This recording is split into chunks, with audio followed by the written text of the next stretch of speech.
One of the most common questions I get when doing this is, can an 8 HP actually even fit into the E30 chassis? And the answer is, so we've got a B48, B20. I know it looks like a whole bunch of wires and hoses and stuff, but it is in there and it's sitting on Garageaholic, my brackets that we've designed here. It's got a custom front subframe, which will be in the long form video as well. But these brackets place the engine as far back as possible. And the reason being is because we needed to avoid the subframe and the steering rack location primarily. So what we did was we installed the steering rack here in the factory locations.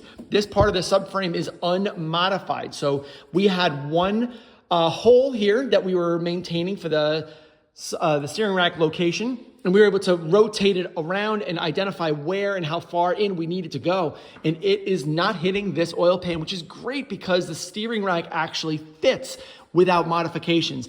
And if any of us E30 guys loves one thing of what these things are and how they behave, it's steering. We do have a 95 M3 rack in there, so that actually goes for all E36 or Z3 racks.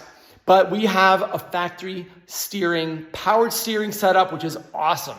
Now let's get back up to that 8 HP. So again, this is as far back as it possibly could be in order to have the steering rack in the stock location, which we've achieved.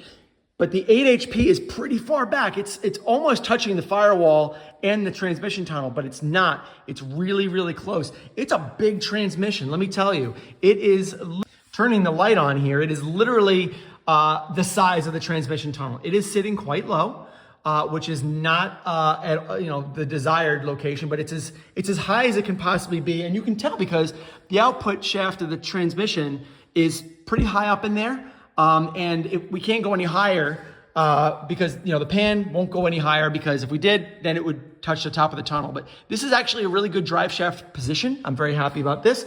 And now we have to make our brackets, which we're going to be taking advantage of these slots here. And the GS6, the manual transmission, we were doing these slots here. But now for that, we're going to be using these. And I think we can leverage our N54 brackets that we use for our E30 swap. More to come on that.